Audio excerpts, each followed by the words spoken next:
வணக்கம். இன்னைக்கு நாம பார்க்க போற பதிவு ஈரோடு தமிழன்பன் அவர்கள் எழுதிய வணக்கம் வள்ளுவர் நூலிலிருந்து 8வது சீர் அப்படிங்கிற கவிதையை பார்க்கலாம்.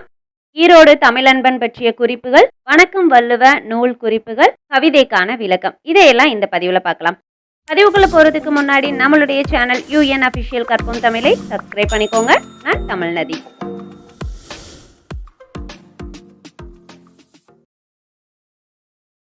ஈரோடு தமிழன்பன் பற்றிய குறிப்புகளை பார்க்கலாம். ஈரோடு தமிழன்பன் இவருடைய இயற்பெயர் ஜெகதீசன். இவருடைய பெற்றோர் நடராசன், வள்ளியம்மாள். இவர் சென்னிமலை அப்படிங்கிற ஊர்ல பிறந்திருக்கிறாரு. இவர் பாரதிதாசனுடைய பரம்பரையை சார்ந்ததா சொல்லப்படுறாரு.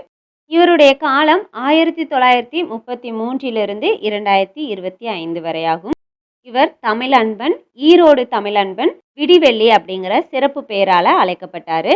இவருடைய நூல்கள் 2026ஆம் ஆண்டு தமிழ்நாடு அரசால நாட்டுடைமையாக்கப்பட்டுச்சு. தமிழக கவிஞரா அழைக்கப்படக்கூடிய இவர் கவியரங்க கவிஞர், புது கவிதை கவிஞர், சிறுகதை ஆசிரியர், புதின ஆசிரியர், நாடக ஆசிரியர், சிறார் இலக்கிய படைப்பாளி, வாழ்க்கை வரலாற்றாசிரியர், திறனாய்வாளர், கட்டுரையாளர், ஓவியர், சொற்பொழிவாளர், திரைப்பட இயக்குனர், திரைப்பட பாடலாசிரியர், தமிழ் ஹைக்கூ கவிஞர் அப்படின்னு சொல்லிட்டு பன்முக ஆளுமைகளை கொண்டிருந்தவர்.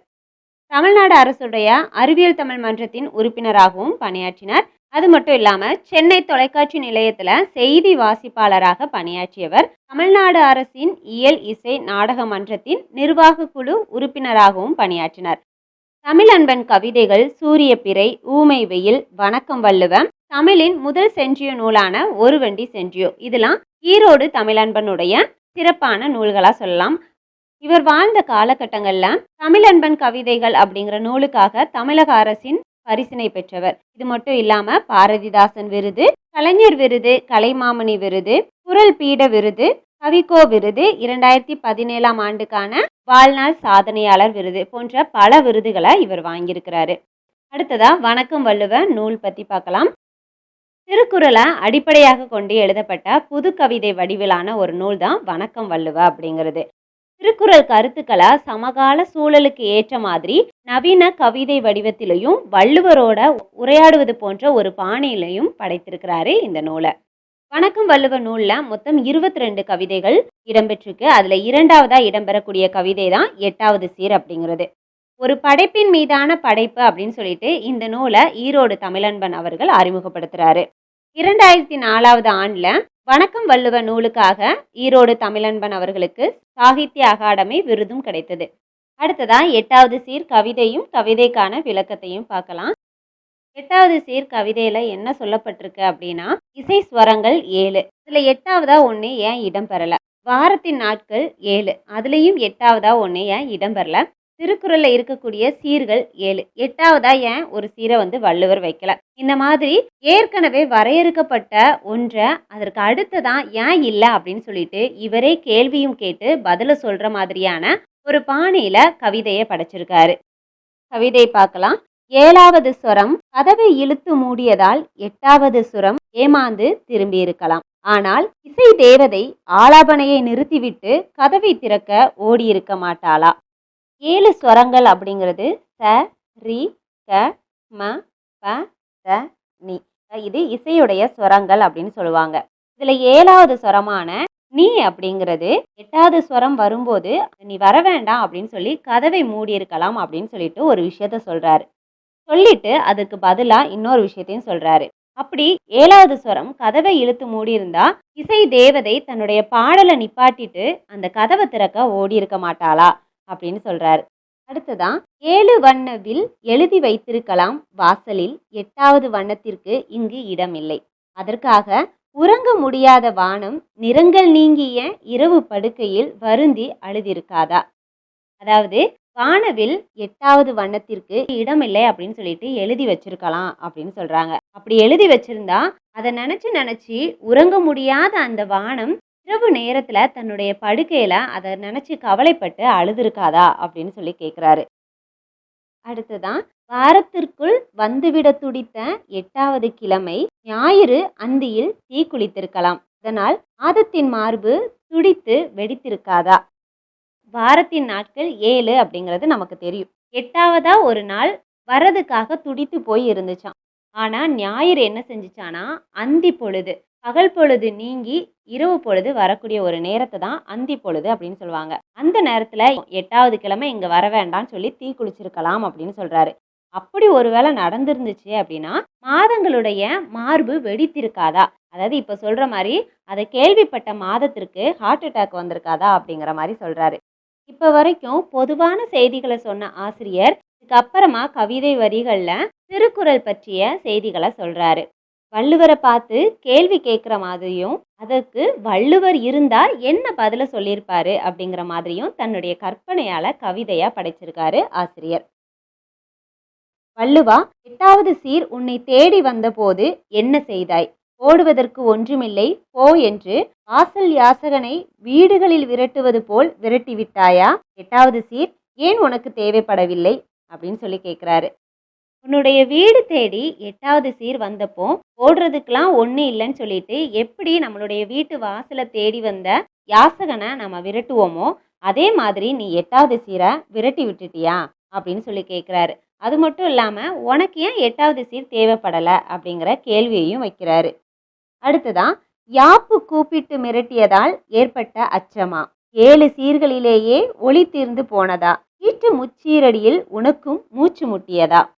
யாப்பு இலக்கணப்படி முதல் அடியில் 4 சீரும் 2வது அடியில் 3 சீரும் இருக்கிறது குறள் வெண்பா அப்படின்னு நம்ம சொல்லுவோம். அதனால் 2வது அடியில் 4வதா ஒரு சீரை நீ சேர்க்கணும்னு நினச்சப்போ யாப்பு உன்னை மிரட்டிச்சோ, அதனால் நீ பயந்து போய் எழுதாமல் விட்டுட்டியா அப்படின்னு கேட்குறாரு.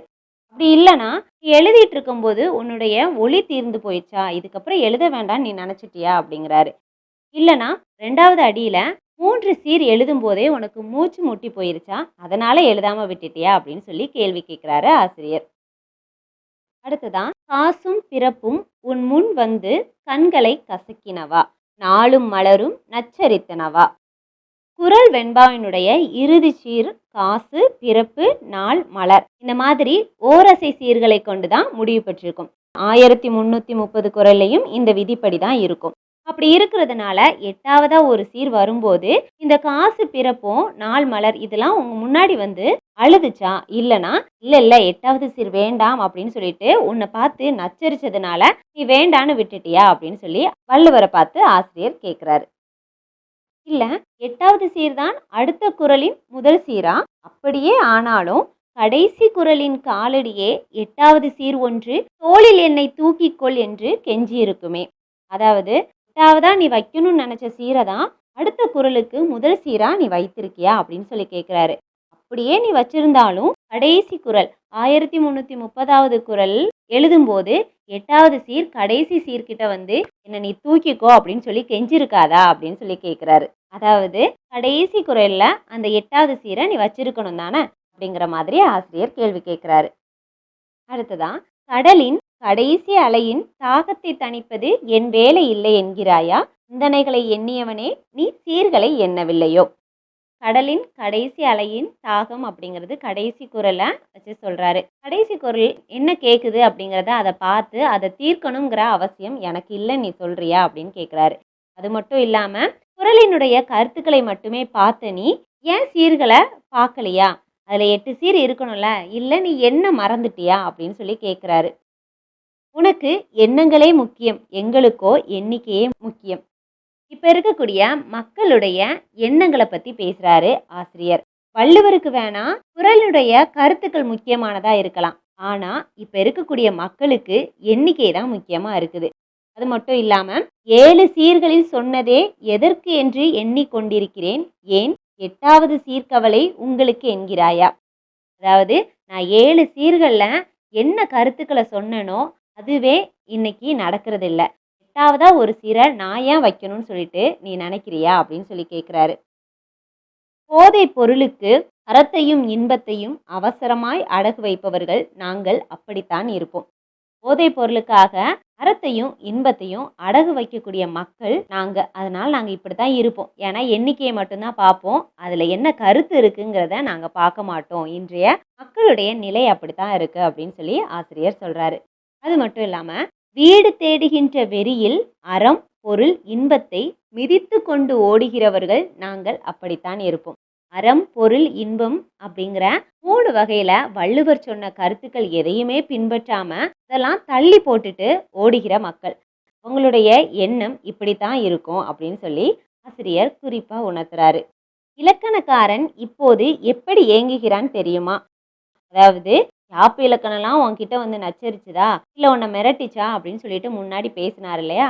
இப்போ அதே இலக்கணக்காரன் இன்றைய காலகட்டத்துல எப்படி ஏங்கி போறான் தெரியுமா அப்படின்னு சொல்லிட்டு ஒரு கேள்வியை வைக்கிறாரு. 8வது சீருக்கு இடம் தந்திருந்தால் இன்னும் ஏதேனும் சொல்லியிருப்பாயே.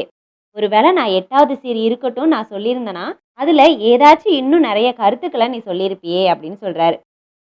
வாய்ப்புள்ளவன் அந்த ஒரு சீரில் சிந்தித்து வரிகளை சமப்படுத்தட்டும் என நான் தான் விட்டு வைத்திருக்கிறேன் என்கிறாயா?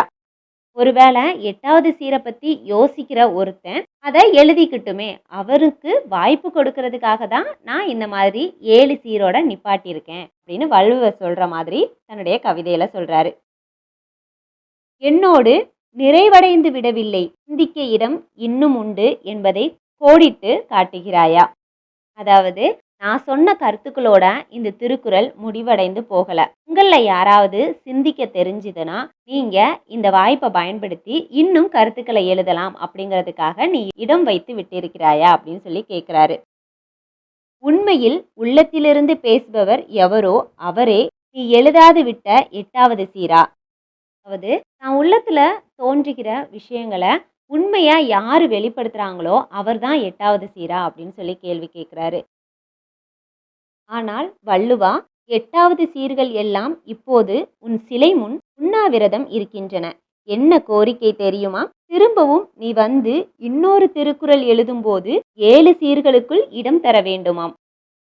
அதாவது என்ன கேட்குறாரு அப்படின்னா, இன்னைக்கு இருக்கக்கூடிய வள்ளுவர் சிலை முன்னாடி 8வது சீர்கள் எல்லாமே உண்ணாவிரதம் இருக்குதாமா. எதுக்காக அப்படின்னா, நீ மீண்டும் வந்து திருக்குறள் எழுதுனா அந்த 7 சீர்களுக்குள் எங்களுக்கும் இடம் தரணும், அதுக்காக அப்படின்னு சொல்றாங்க. அதாவது வள்ளுவர் இன்னும் சொல்ல வேண்டிய கருத்துக்கள் நிறைய இருக்குது அப்படிங்கிறத குறிப்பால சொல்றாரு ஆசிரியர். வள்ளுவர்கிட்ட தான் என்னெல்லாம் கேட்கணும்னு நினைச்சாரோ அதை எல்லாத்தையுமே ஈரோடு தமிழன்பன் அவர்கள் தன்னுடைய கற்பனை நயத்தால ஒரு கவிதையா படைச்சிருக்காரு. அதுதான் 8வது சீர் அப்படிங்கிறது. திருக்குறளை பல பேர் திறனாய்வு செஞ்சிருக்காங்க. ஆனா ஈரோடு தமிழன்பன் அவர்கள் ஒரு புது கவிதை வடிவிலேயே தன்னுடைய கற்பனையை செலுத்தி 8வது சீரா படைச்சிருக்கிறது ரொம்பவே அற்புதமான ஒன்று. இந்த பதிவுல ஈரோடு தமிழன்பன் பற்றிய குறிப்புகள், வணக்கம் வள்ளுவ நூல் பற்றிய குறிப்புகள், கவிதை, கவிதைக்கான விளக்கம், இது எல்லாத்தையும் பார்த்தோம். இந்த பதிவு இதோட முடிவு பெறுது. மீண்டும் ஒரு தமிழ் உரையாடலுடன் சந்திக்கிறேன். நான் தமிழ்நதி. நன்றி.